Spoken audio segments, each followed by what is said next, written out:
Gandang hapon mga kapatid. Wala tayong magawa kaya video na naman ulit. Ayan, kanina sanang umaga magpipitas ako ng sili, pangatlong pitas. Tsaka yung ampalaya, kasi yung ampalaya na over na naman. Kaya pitasin natin para hindi masyadong sabi ni tumanda sa puno. Yan.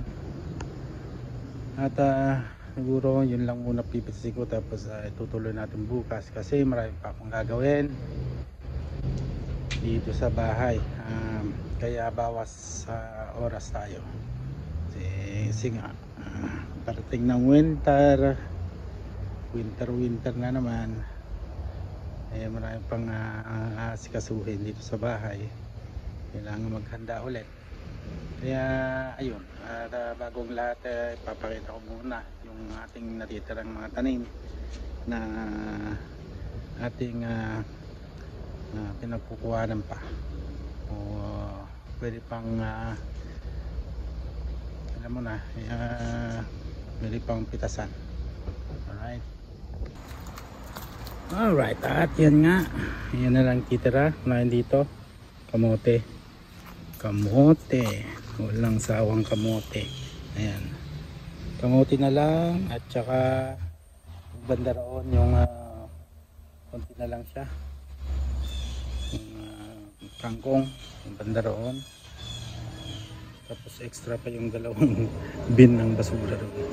Konting ano na lang dyan, okra. Ayan, at syempre banda roon yung ating mga sili. Nandito ako sa may likod.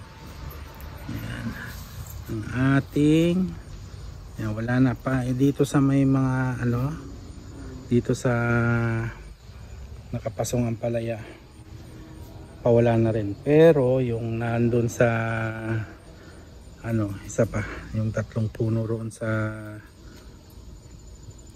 ba yun, yung tatlong punong ampalaya doon sa nakatanim doon sa may lupa talaga, wala, meron pa, marami pa. Ayan, sinasabi ko sa inyo, yung mga talong pala nilagay ko na dito sa likod. Ayan, dahil konti na lang yung bunga. Ayan, meron pang malaki dito, kahabang talong yan. Dito na lang siya. Ayan, dito sa likod. Siyempre meron din tayong ano dito, wala pang, hindi pa na-harvest. Pero siguro, sorry sa background, yung may ingay na motorsiklo. Ayan na naman. Ayan na, hapon na talaga, dito na ako sa likod, pero may init pa. Ito na lang, tatalbusan na lang natin. Agsidatay man ti ugsa, ugot ti sayote. Ito sayote to. Yan. Pero tatalbusan natin yan. Lalaga lang natin parang kamote, talbos ng kamote. Ayan, marami yan. Ayun, mahirap pala, matagal pa pala yung ano nito, pagbubunga, pero makapal, ang kapal na siya. Yan lang sa bakod. Ayan, hanggang doon. Ayan, diba, marami pa, marami tayong makukuha dito. Mahirap pa bungahin pala to, kaya next time hindi na naman natin itatanim to. Ayan, yun, meron pa roon, daron. At tayo'y pupunta naman dito. Ayan, yung sinasabi ko, meron tayong nakita rito. Ayan, na yung itsura niya, oh, tandaan na talaga, kailangan ng pitasin yan maya maya para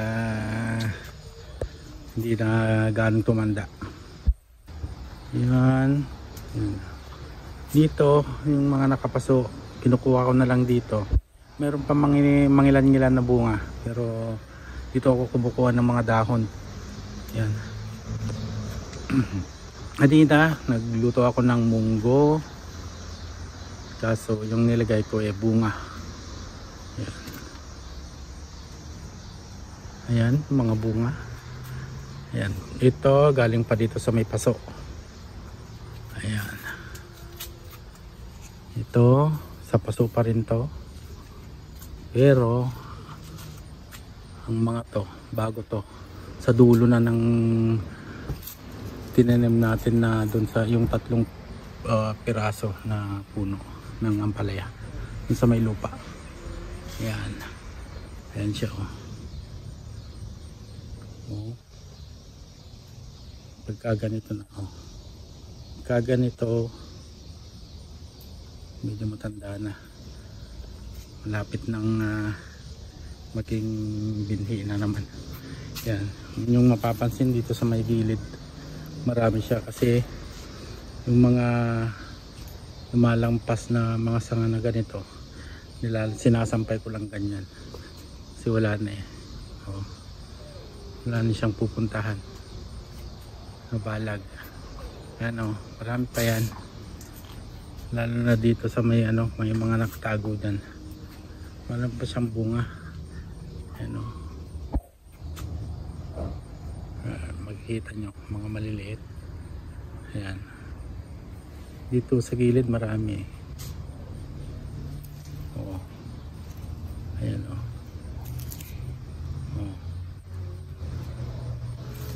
yan. Ayan, marami sa gilid kasi nga yung mga sampay lang, sasampay ko lang yung ganito. Ayan, sasampay lang ganyan, kaya nasa gilid lang sila, namumunga. Marami sila dito. Ayan nasa gilid lahat.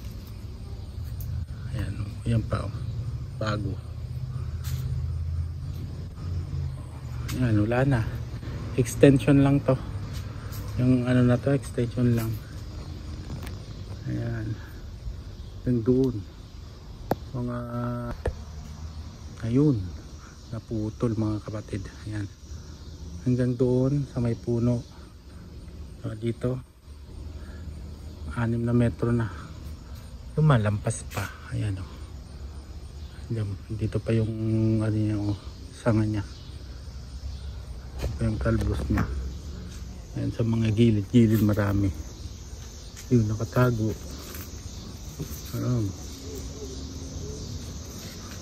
Yan, marami pa dito yung mga siningit ko na na ampalaya dito sa may sitaw, dito sa silong niya, dito sa ayun, marami pa dun sa taas, hindi ko makita, nagsisiksikan. Marami kasing dahon, lilitaw na lang o kaya maano na lang. Yun, mga bunga pa dyan. Ayan, pagkalaki-laki na yung ayan, marami pa rito. Ayan, nagbibitin din kakabsat. Makita yun, nagito kita ni bibitin dan dito yung tiutungan dito sa may sitaw. Ayan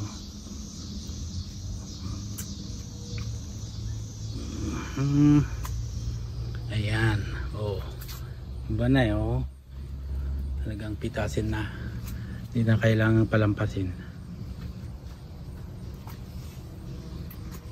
Dito ako sa may singit ng sili, between sili at saka sitaw.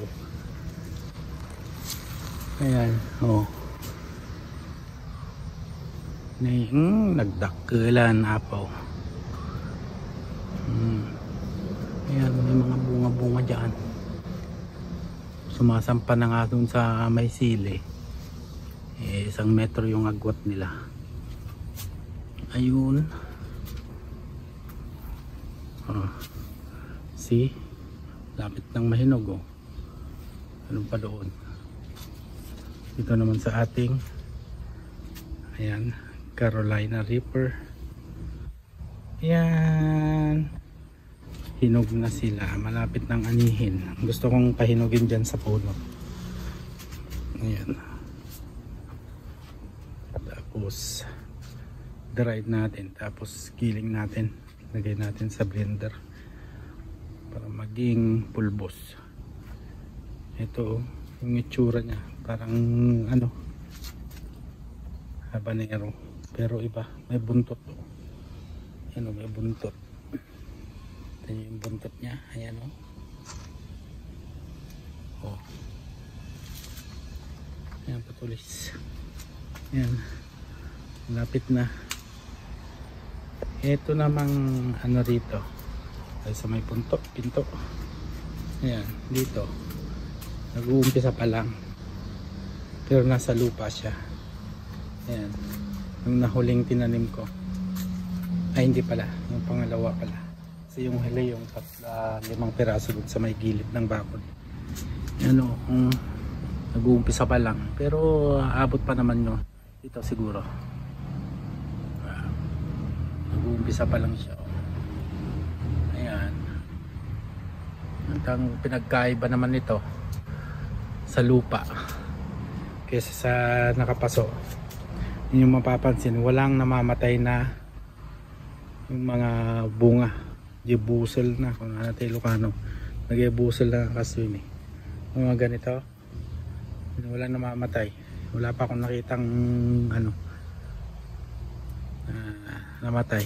Hindi kagaya dun sa may nakapaso na maraming namamatay. Kaya itik pa rin, pero hindi gaano. Kaya mas maganda talaga pagka nasa lupa. Punta tayo, kukumpara natin dito sa may nakalupa, nakalagay sa, nakatanim sa lupa. Yung mapapansin, wala. Ayan. Tapos punta tayo dito sa may siling nakapasok.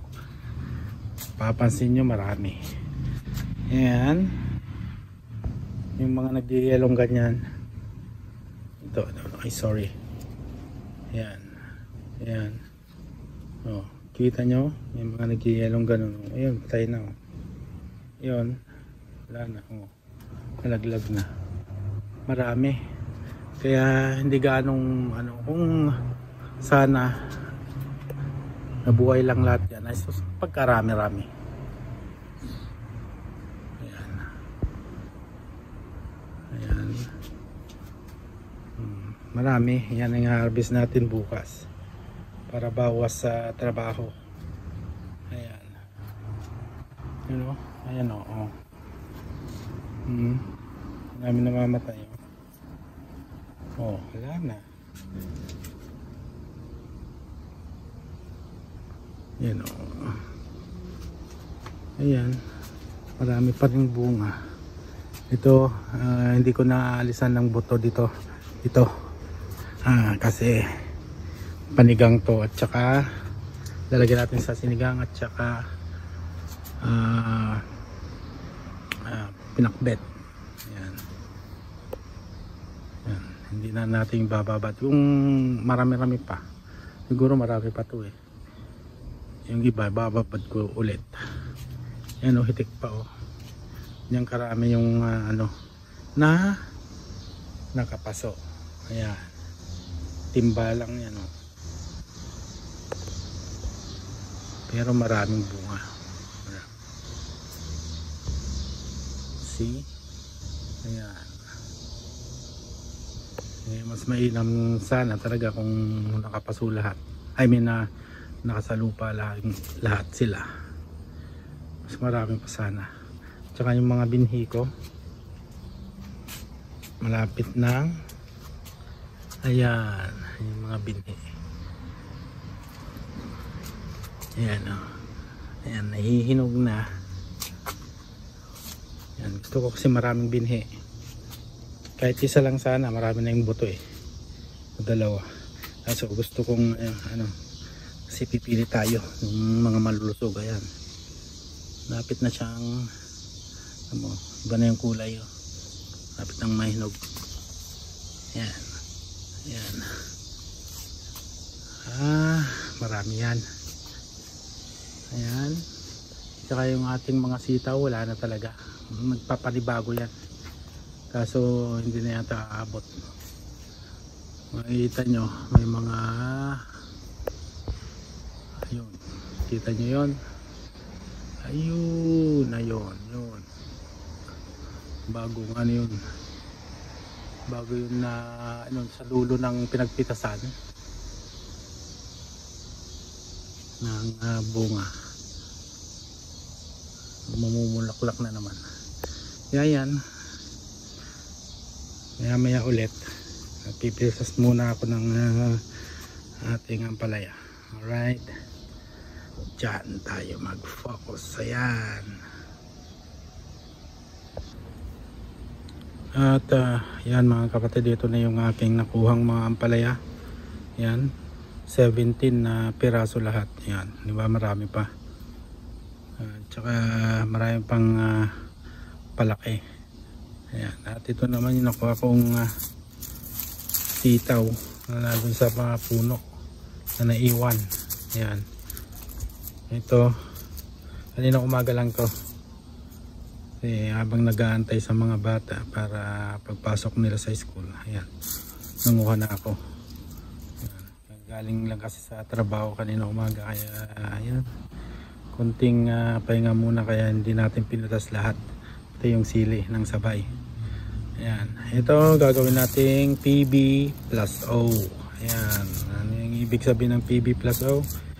Sa Ilocano, pinablad nga bukol ti utong, tapos lagyan natin ng saluyot tsaka ampalaya. Ayan, ulam na. Tapos sasawagan natin ng pritong bangus. Ayan, frozen na pritong bangus. Alright, ayan. Bukas tutuloy natin para yan. Ito nga pala, lalagay ulit natin sa pagayatin lang natin ng mga maninipis pang ulit, tapos lagay natin sa freezer para sa winter ulit. Alright, bukas ulit ng umaga itutuloy natin ang ating pagpitas ng sili.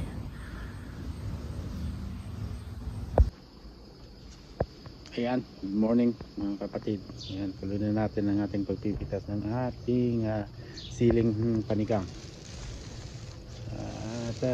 Tapos ko lang maghatid sa mga bata. Ayan. Kaya wala nang gagawin bago tayo pumunta ng palengke para bumili ng pang-ulam maya pagkatapos ng harvest. Okay? Dito na nga tayo mag-uumpisa sa pinakadulo. Ayan, medyo marami-rami ito dahil matagal-tagal na hindi na harvest. Ayan, dalawang mga almost 2 weeks siguro. Ayan, marami-rami.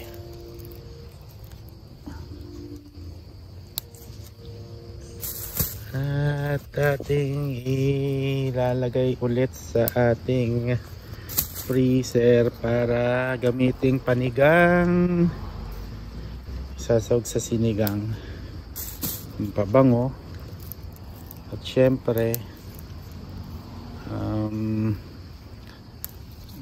para sa pinakbet. Ayan.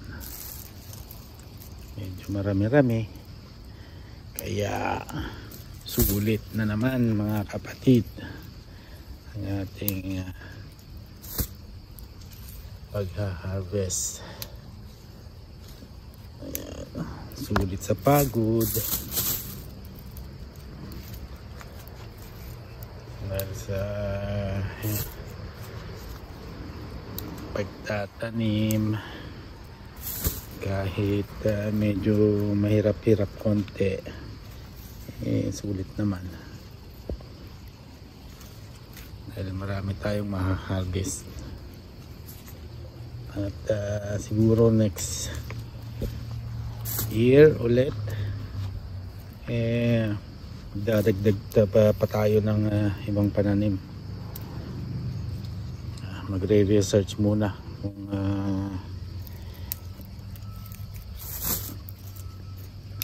ano yung itatanim natin. Dahil hindi naman tropical countries yung ating kinakalagyan ngayon. Yung mga madaling mamunga para sulit yung ating pag-aantay. Alright,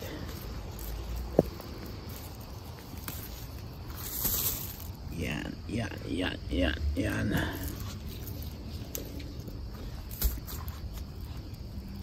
Yung iba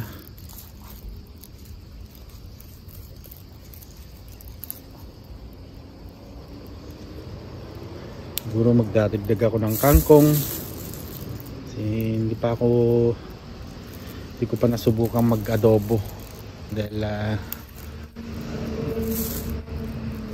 ano lang, pang sigang lang, pang sahog lang sa sinigang dahil konti lang yung buto na natanim natin kasi nga binigay lang ng aking daddy yung buto, binili niya online. Hindi naman gaya sa Pilipinas na maraming pwede magtanim dahil yung lupa namin doon kahit sa bakuran lang maluwang-luwang konti. Ayan, tuloy natin maya-maya. Nandito pa lang sa una, medyo marami na, lalo na siguro dun sa kabila. Alright, nasa kalahati na tayo. Ayan na nakuha ko. Nag-iisang supot na, kalahating supot na. Nasa kalagitnaan na tayo mga kapatid. Ayan, yan pa, marami pa. Nangawit lang yung aking kamay. Ayan, ganyan karami pang ating pipitasin. Alright, yan, at hanggang doon dito marami. Ayan, at syempre dito sa dulo, ayan, kukunin ko na rin yung mga hinog na Carolina Reaper. Ayan, maya yan tayo magtatapos mamaya sa ating pamimitas. Ayan, natakpan na yung bintana natin. Ayan,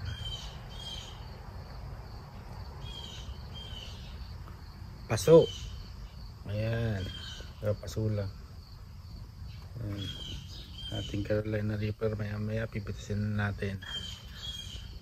Sa kabila hindi pa, dahil hindi pa masyado malaki, maliliit pa lang. Ayan, tuloy na natin mga kapatid. Ayan,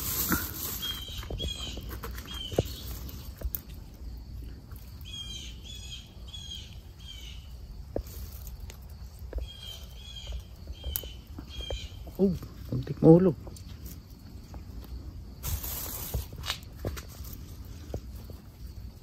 Diba? Mahaba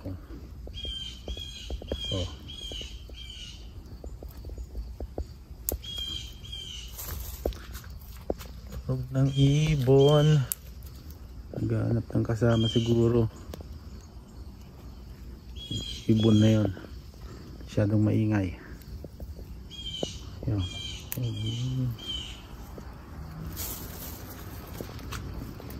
Marami pa.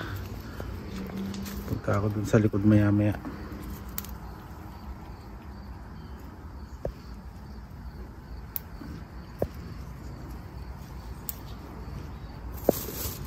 Dahil hindi natin abot.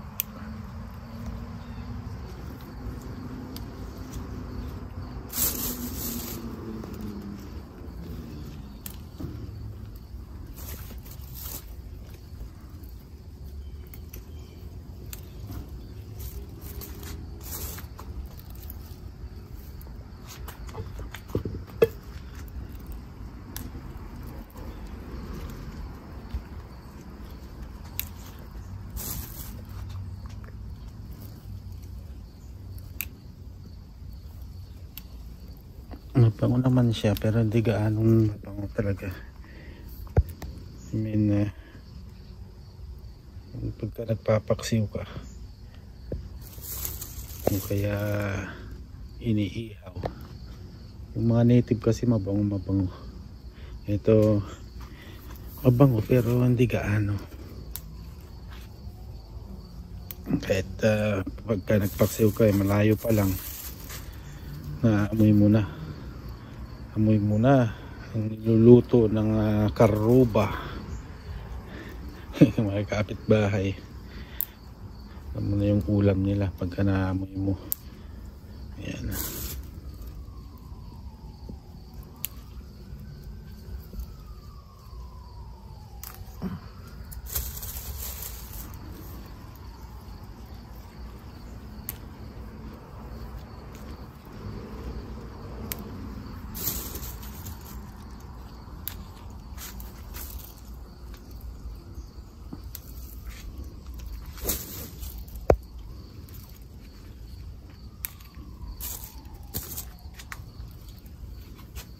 Lapit na.